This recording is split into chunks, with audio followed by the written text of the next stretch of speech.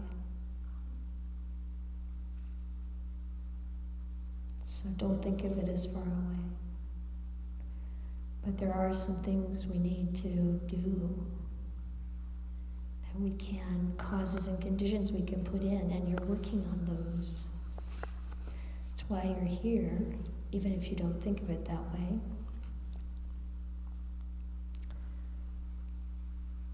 And part of that is developing these powers.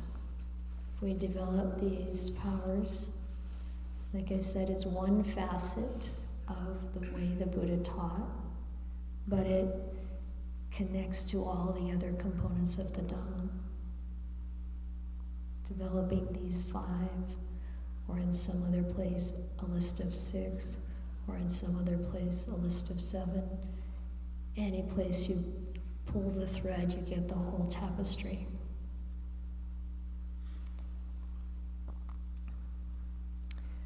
So tonight I want to talk about energy, virya, and how that becomes a power. And in this sutta, this little sutta, it says, where is the power of energy to be seen?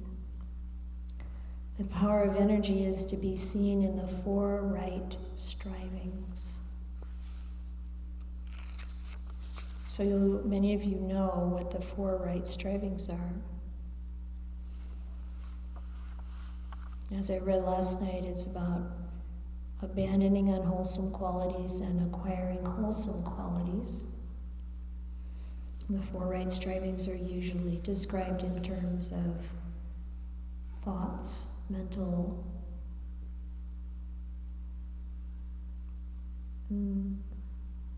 moods or states. And it's in abandoning unwholesome mental states that have arisen and doing what's needed to keep unwholesome mental states from arising, and encouraging wholesome states to arise and maintaining the wholesome states that have arisen. That's usually the 4, those are the 4 aspects, the 4 right strivings. So striving sounds really intense. But as I said yesterday, I think that persistence is much more what I hear, what I see in the Buddha's teachings than some kind of gung-ho grind away at, sitting in meditation until your sinews dry up and your blood dries up. Until, eating 3 rice grains a day and that kind of thing. So I want to share a sutta with you what I see in here is the proper use of energy. And we'll see what you think. So this sutta is also from the middle-length discourses, the Majjhima Nikāya. It's number 5, and I'm looking at Bhante Sujato's translation, which is available on suttacentral.net. And it's entitled Unblemished. And in this one, the Buddha is staying near Savatthi.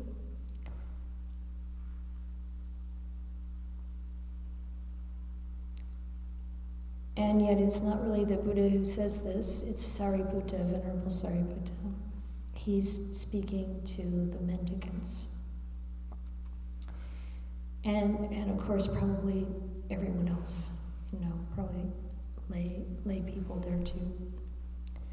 He says there are 4 kinds of people found in the world. Now, this is a device that's used frequently in the suttas and by the Buddha and his disciples, where you kind of look at a certain set of qualities and you divide.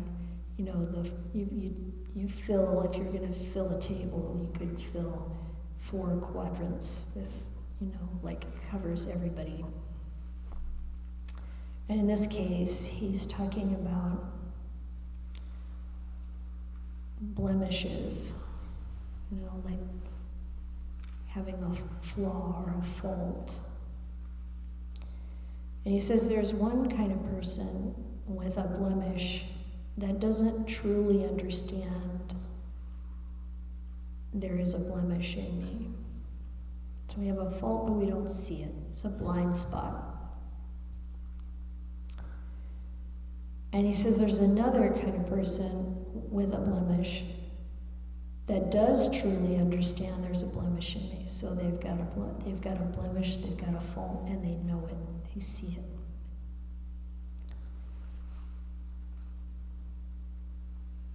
And he says there's one kind of person without a blemish that doesn't truly understand there is no blemish in me.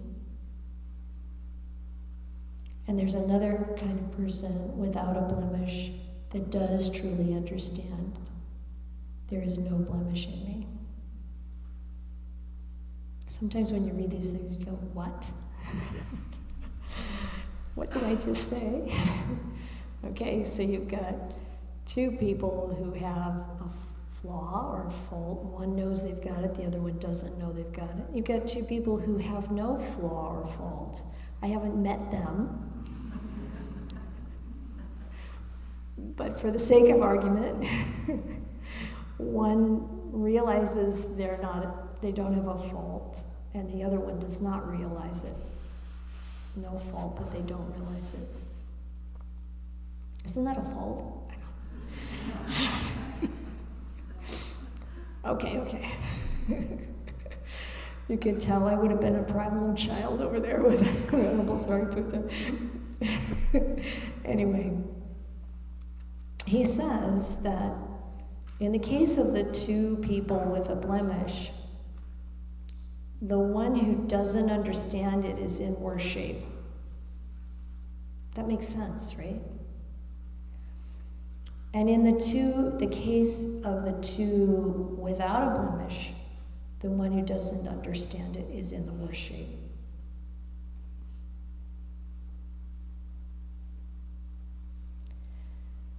And then his pal Mahamoggallana says to him, and by the way, in the footnote it says that the 2 of them are talking about this in front of the monks in a way to teach them.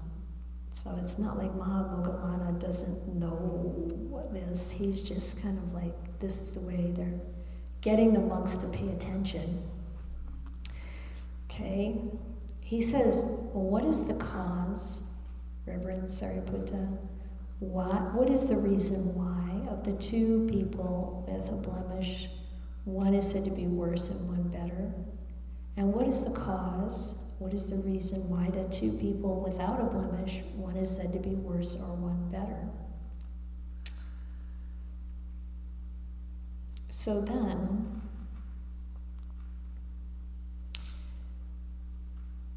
Venerable Sariputta says, take the case where the person who has a blemish does not understand it. You can expect that they won't generate enthusiasm, make an effort, or rouse up energy to give up that blemish, because they don't see it, right? I bet you know people with this problem. Of course, we don't have the problem, because we don't know we have the problem. However, We can definitely, I found that to be a really useful device to really see what's going on with someone else. It doesn't happen so much anymore, but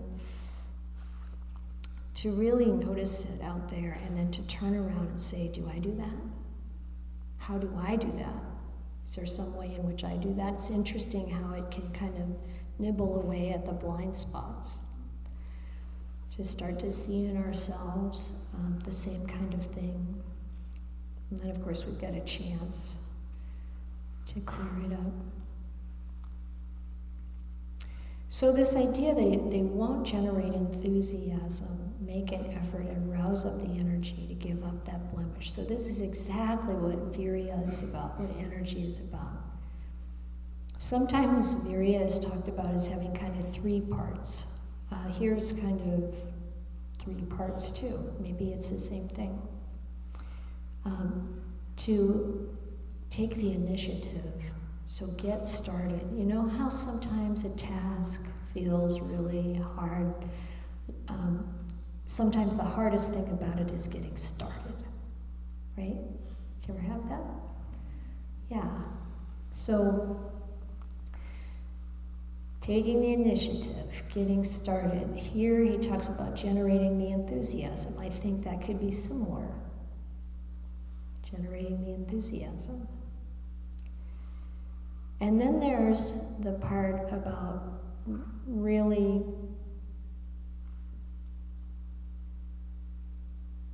in the three ways, the thing that it talks about next is sustaining, persevering, sustaining the effort.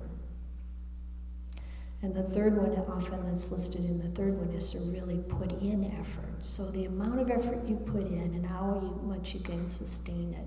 So I've been talking about virya as persistence, as being able to sustain it, but we also need those other two pieces.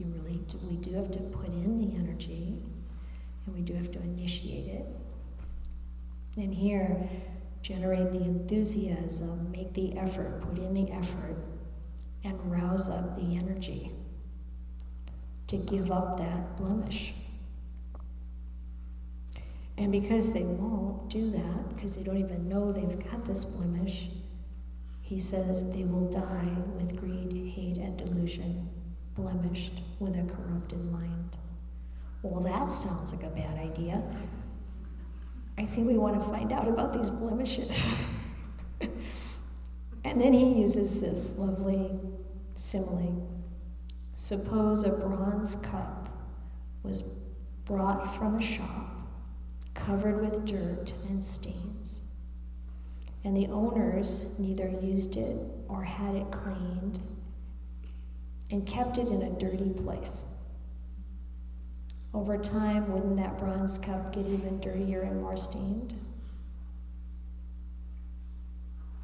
Yeah, that's the response. Yes. In the same way, the person who has a blemish and doesn't understand it goes down this road of actually getting worse.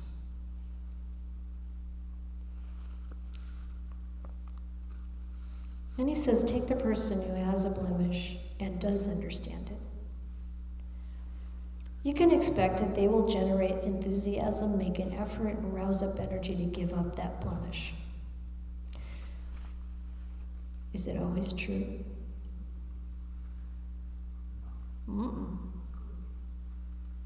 Sometimes people want to dig in and say, hey, I am the way I am. That seems like a recipe for suffering to me. So, I think one reason we may not generate the enthusiasm, put in the energy, put in the effort, and build up the energy to change it is we think we can't. Like I've seen some people say, you can change that. You know, it can feel like maybe an old habit, something we learned a long time ago, maybe something we've carried with us for lifetimes. But the truth of the matter is, and what we know, what you'll know, when that realization that all of this, what we're experiencing, is conditioned, is that this blemish is also conditioned. It's based on causes and conditions. You take those causes and conditions away, and so the blemish caves, disappears. So let's take a specific example. What if we're dealing with anxiety? And, another component to this is whatever we experience, whatever quote-unquote blemish there is, it's worthy of compassion. It's not just like, oh, there's some evil thing. No, these habits or tendencies or our personal and social and cultural conditioning, this has been kind of like, this is what's been handed to us, you might say. We have these imperfections. It's part of being a human being. We're never going to perfect our personality. We're never going to perfect this conditioned world. But what we're aiming to do is see that this conditioned response is unskillful, causes trouble, and if we change it and instead develop a skillful approach or a skillful way of thinking and acting, we're heading in an upward direction, in a direction of peace and happiness, and away from the stress, the struggle, the fear, the unskillful behavior by body, speech, or mind. So if we're dealing with something like anxiety or fear or anger or regret, you can fill in the blank with your favorite one. We all experience these things. Then the Buddha says we can see an alternative path. We can see an alternative to this. And we can investigate this with the first three noble truths by being present with that experience, especially as we feel it in the body. And part of the key of understanding how to take a different path, the non-anxiety path, is that we see why we are clinging to this, why we're attached. What are we attached to? What are we attached to? Attached to some kind of experience we want coming through the senses. We're attached to being or becoming something. We're attached to wanting to get rid of something. Kamatana, bhavatana, vibhavatana. Somewhere in there, wanting something to be different than it is. The clinging is what needs to be let go of. That can be difficult because we have these very strongly conditioned views of who we are and what belongs to us. And it's all part of the conditioned world, and none of that is who we are, and none of that belongs to us. But coming to that point of really knowing that takes the practice of the whole Noble Eightfold Path. And we're doing it. We're doing it. So when we investigate this blemish, we have the opportunity, we bring the energy to it. We're also going to be bringing our samadhi to it, our faith to it. First and foremost, our mindfulness to it, and our wisdom to it. And as we cultivate these powers, we can start to see our way through it. This image of taking the rough path of fear, anxiety, worry, depression, whatever, anger, regret, versus instead of that, taking the smooth path. This comes out of Effacement Sutta in the Middle Length Discourses, number 8. It's one of my favorites because I say that a lot, but I've got a lot of favorites. I have a lot of favorites, but this one is great. And in that sutta, the Buddha there are 5 stages of working with these, let's call them tonight, blemishes, and in ways that we can move around it, and by doing it the opposite way, by taking that smooth path, we begin to weaken the power of that blemish, that weaken the calcification around that blemish. It's like scouring a pot that's been really burnt. How many of you have done that? Scouring the black pot that you just, okay, you know how this is. You go at it for a while. It feels like you're not making any progress. Yeah? And then you keep going, and it's starting to come off, right? And you just keep going. Eventually, you can get it all off a nice stainless steel pot. Well, your mind is a stainless steel pot. You can clean it up. But it takes that persistence sometimes.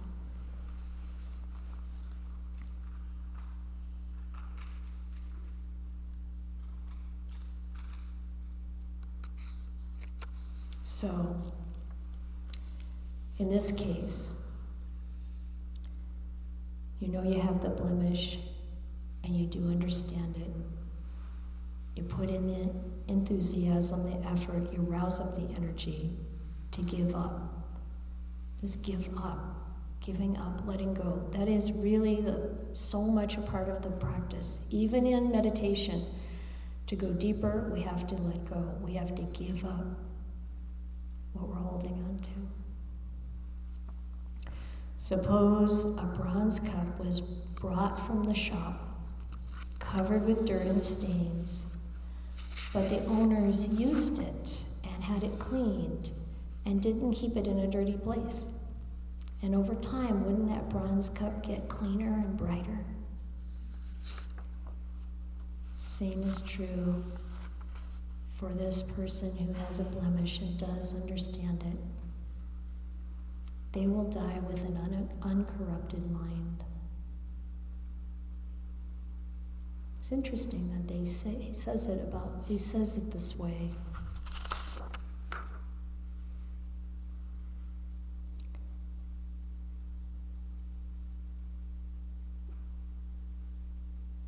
I'm looking for the whole text. They will die without greed, hatred, or delusion, unblemished with an uncorrupted mind. It's really taking it all the way, but why not? That's where we're going.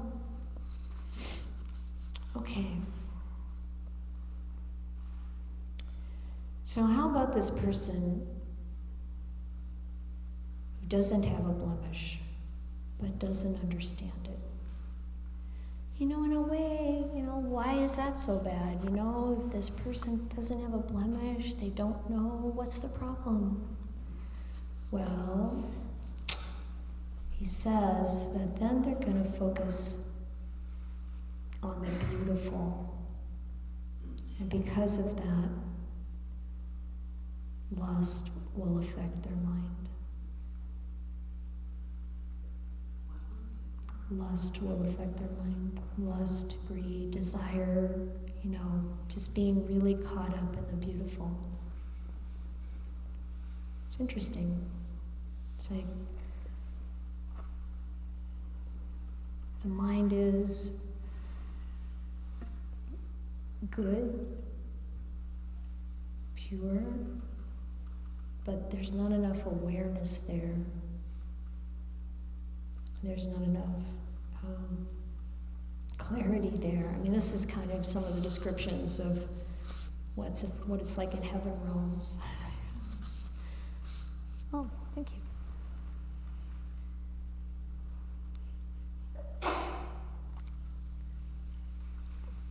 Now that you mention it.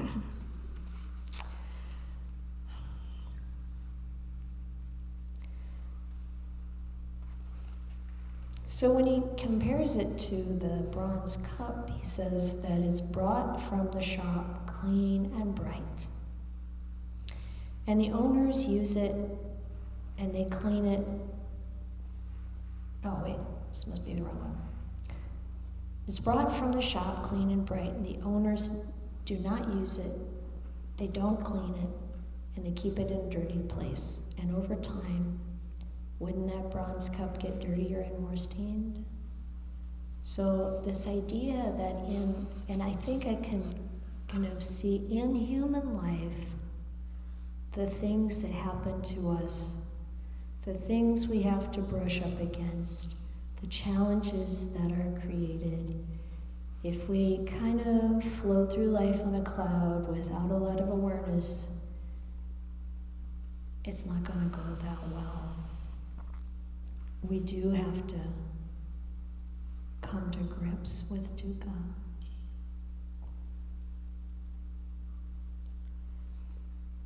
So now we have the person who doesn't have a blemish and they do understand it. You can expect that they won't just focus on the beautiful. Do you know anyone who does this, just focus on the beautiful? A little bit of spiritual bypassing going on there, maybe, or just, I don't know. Anyway. So in this case, they're not going to just focus on the beautiful. And then greed won't infect their mind. The wish for that to keep going, I guess. The wish for more and more of the beautiful. And they will die without greed, hate, and delusion, unblemished, with an uncorrupted mind. It's like a bronze cup that's brought from the shop, clean and bright, and the owners use it and clean it, and they don't keep it in a dirty place. Over time, wouldn't that bronze cup get cleaner and brighter? Yes.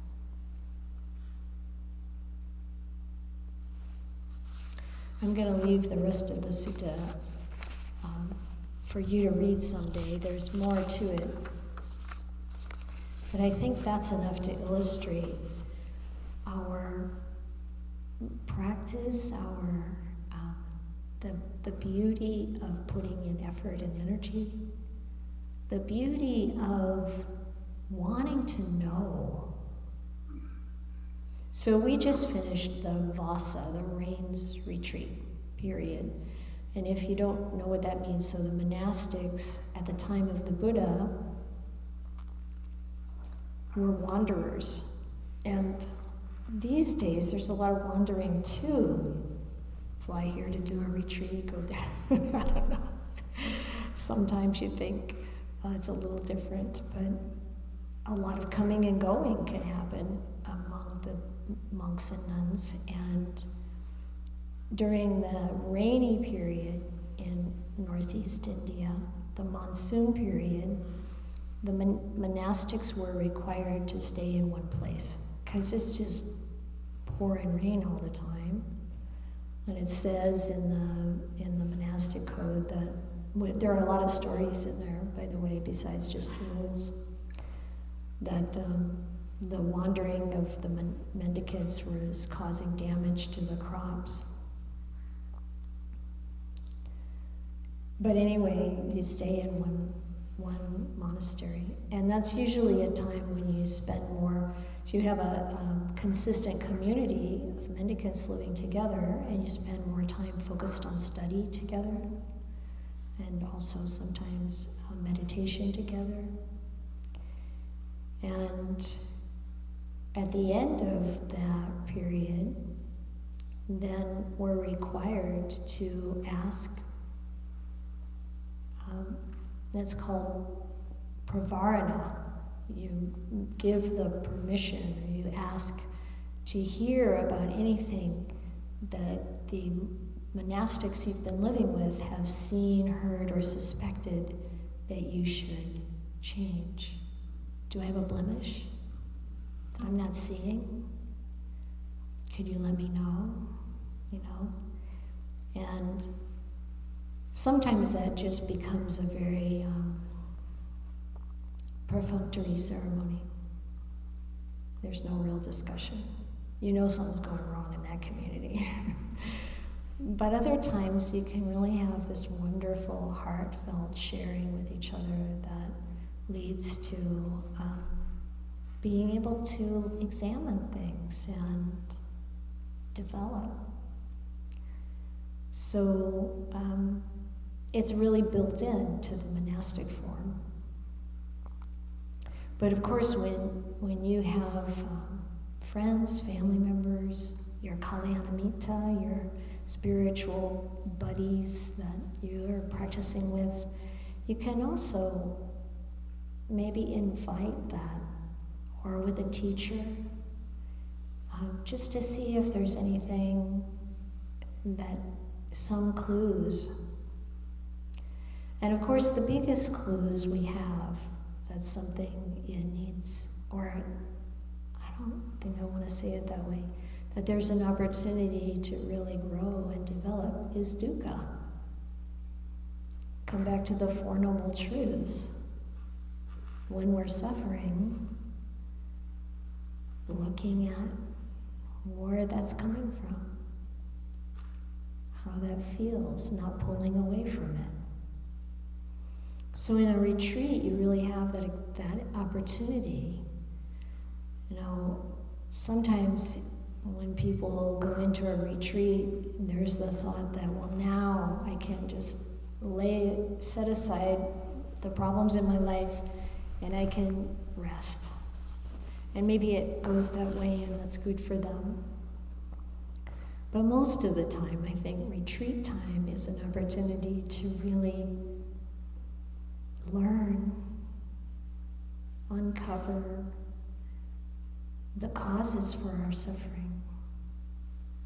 So a lot of times when the mind is relieved of its usual thinking requirements, then things surface that we don't really give much time to, or don't have the bandwidth for in our ordinary life. And we may say, oh darn, I don't want to see this. I don't want to think about this. I want to have nice, pleasant meditations, okay? But really, that is maybe where the most benefit can be made, can be had, is to be present with those unpleasant experiences or memories or thoughts. If there's something in them that we're still clinging to. Not all memories should be treated equally, however.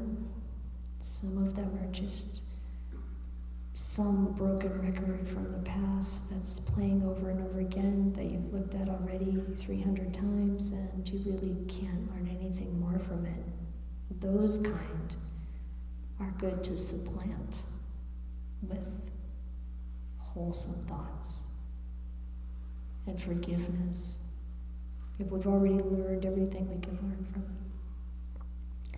But we want to be careful not to jump to that state, because we really do need to be present with the dukkha we experience in order to really resolve it, to see what it is that I need to let go of.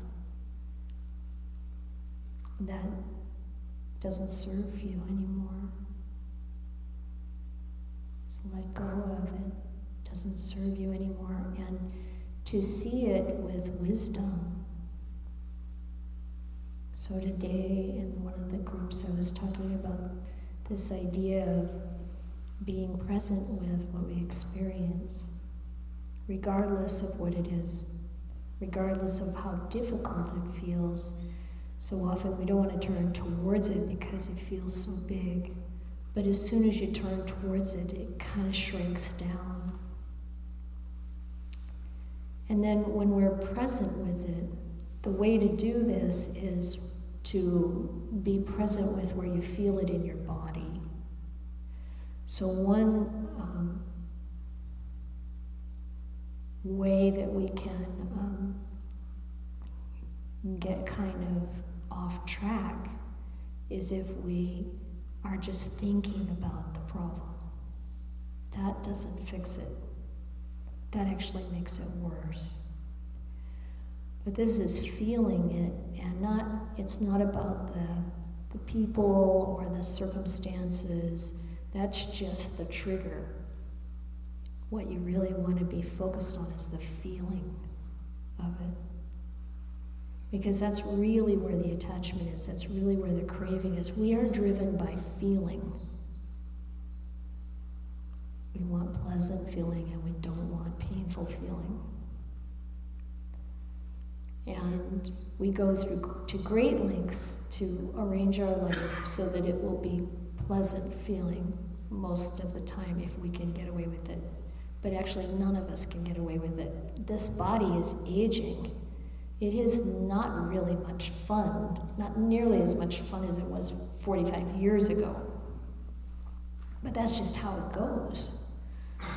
And so to use this body and everything else in this life as a way to develop the mind, to become free of greed, hatred, and delusion, to become free of dukkha, of suffering, we need to turn towards it, towards the dukkha. And so that triggering statement is there. We know what caused this dukkha to come up. And then we stay present with the feeling and locate where it's showing up. And some of you have heard this 100 times, but doing it is what's crucial. If we're still suffering, gotta come back, do this again and again. I did a lot of journaling during the years that I was really needing to focus on this to get through the layers of suffering I was experiencing. Asking questions about what was really going on with this feeling. And that feeling might be in your chest, it might be in your gut, it might be, usually it's somewhere between your chin and the bottom of your torso.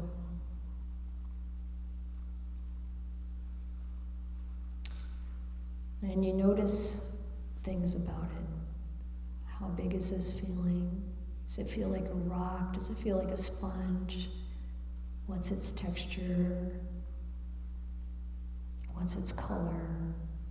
So why would you ask questions like that about a feeling presenting in your body? It's so that you establish mindfulness of it. Because when you're asking questions about something like that, you're not caught up in it anymore. You're viewing it from the outside. And what you're really doing is employing that witness capability, the observer. You're observing this feeling. And what I found was I could be completely awash in tears.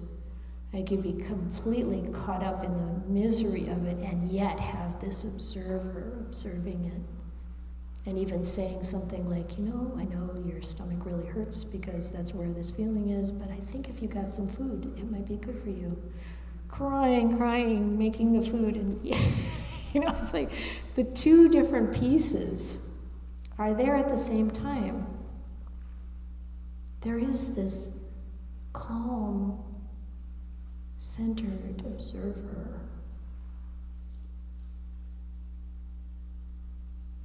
And the more practiced we get with this, the more we reside in that witness position that is not caught up in the emotion, that is not caught up in the feeling, that is not wanting to get rid of anything. It's our awareness. It's mindfulness. Ajahn Sumedho even uses those words the same way he uses Nibbāna. Is that Nibbāna?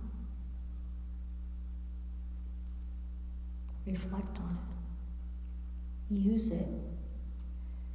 Come to know it. Be able to go there in any moment. Right now, what's it like to observe what you're feeling? And what does that mean?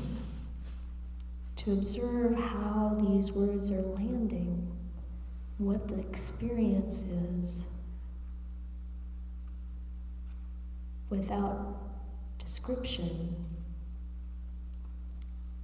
To use Ajahn Sumedho's way of putting it, it's like this. And in that space, it's like this.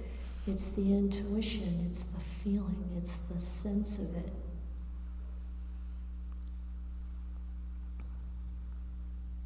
Awakening is intuitive, it's not reasoning, it's not intellectual. And it's not going to come from the same conditioned reality that we're operating in. It's beyond that. Beyond it, beneath it, I don't know. But this is what we want to work with. This is what we want to make use of. And there are some great questions in here that I'll talk about, and they relate to this, because everything relates to this. Really. We start to see what is meant by conditioned reality, conventional reality, sankharas, that everything, that chant, those two lines in the chanting, all sankharas are impermanent, all anicca, sabbe sankhara anicca. Sabbe means all. Sankhara is conditioned things, things that are, there's no core to them. They're like banana trees. You cut them off and there's leaves wrapped around, but there's no core. Or Ajahn Punadhammo likes this statement, they can't exist from their own side. They don't exist from their own side. That's your body. It doesn't exist from its own side. It's not stable. It's changing all the time. You can observe it. It's not going to last. It will fall apart. Don't let that be a shock. Practice now. Don't let it be a shock when someone else's body falls apart.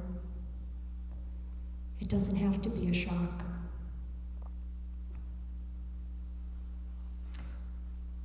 So, all conditions are impermanent.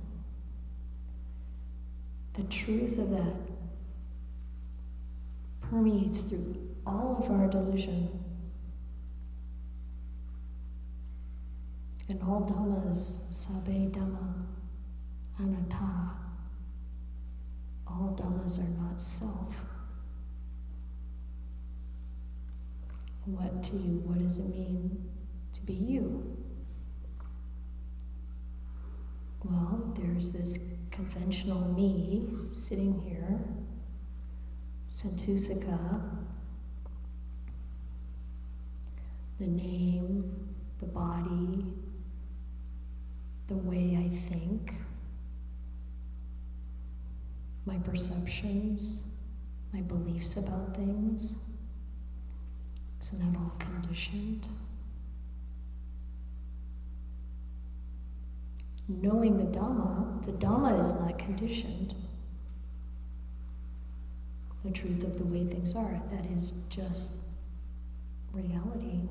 It's just the way things work, and they always work that way.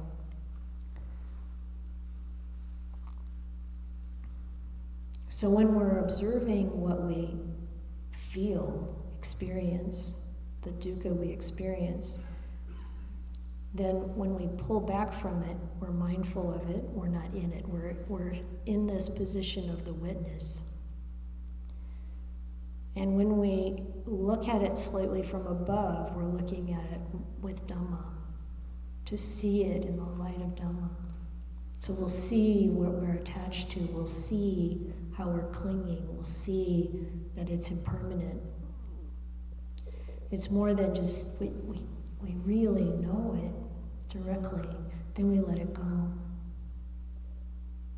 Because we know there's nothing worth holding on to here in this world. Now when that happens, there's so much joy, relief. You don't have to work so hard to hold it together. We work so hard to try to change things we can't change. To try to keep things from aging and falling apart that we cannot keep from aging and falling apart. And there's relief. Because then we can really be present with what's falling apart. Accepting that as natural as the reality. We can really be present with what's not perfect, including ourselves, including our conventional selves that we're carrying around all the time. And this is the beautiful, full relief from suffering, available to us. Some people, some teachers, some probably fairly advanced beings will say it's your birthright as a human being to awaken. Or they'll say that's your true nature. Ajahn Chah said that's your true home.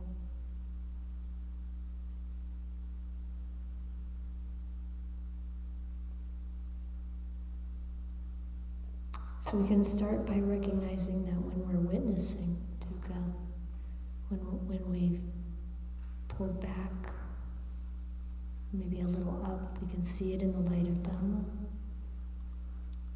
That witnessing position, that's the doorway to our true home. That's the front door. We can experience that in this moment. It's never any other time. It's in this present moment. You can experience it, you can feel it right now.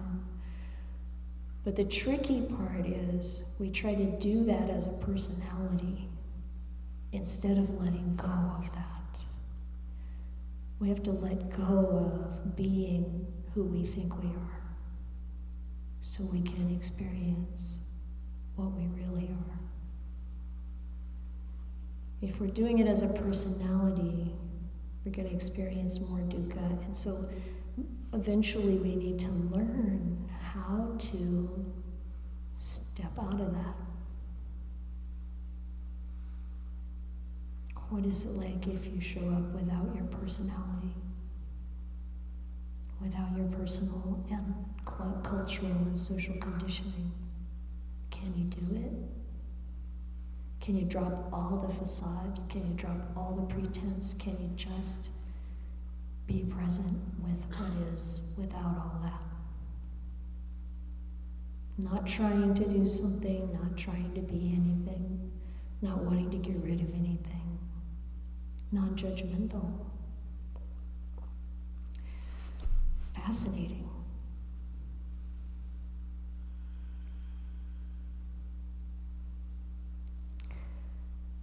I have a feeling I'll have more questions tomorrow, which is great. And I will, I think, let you go now and go read the rest of these. That will be fun. I am so happy you're here, and I'm so proud of what you're doing. For some of you, this is like your first longer retreat. Sorry, threw you in the deep end. But I think you'll be fine. And there's nothing else really worth doing. And that doesn't mean that we don't do our ordinary life and live in the relationships we're in or try to get rid of anything. We're not going to try to get rid of our personality. That's not the point, and it doesn't work anyway. This is what we have to operate through. We don't want to get rid of the body. We want to take care of it because we're using this form and this personal conditioning and this social conditioning to operate through. But we need to come to it with the wisdom and the understanding that this is just a shell. This is just a vehicle. We want to use it well and come to the truth of the way things actually are so that we can be free. And then we can really be a wonderful support to others around us. We can really love fully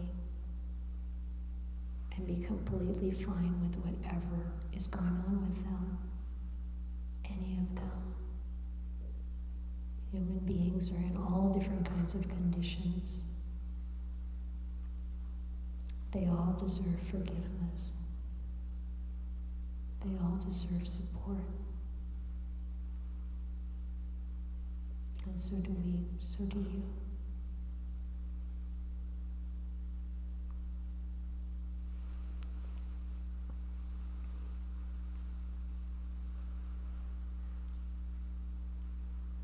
Do you know the last part?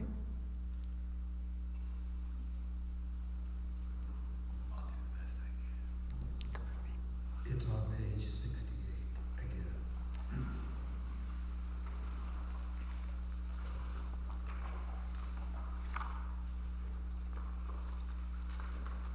Anda mayam dhammakataya sadhu karam dharames. Now let us express our approval of this Dharma teaching. Sadhu, sadhu, sadhu, anandami. It is well. Appreciate it.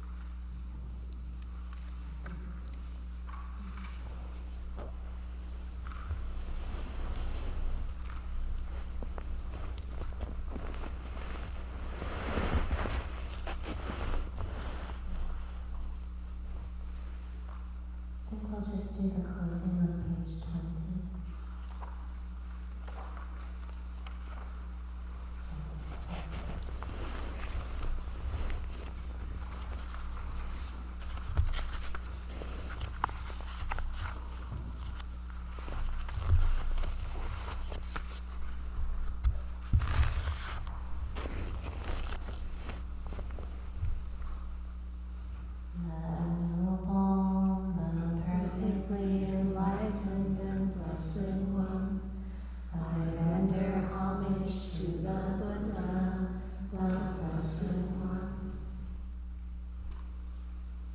The teaching so completely explained by him, I bow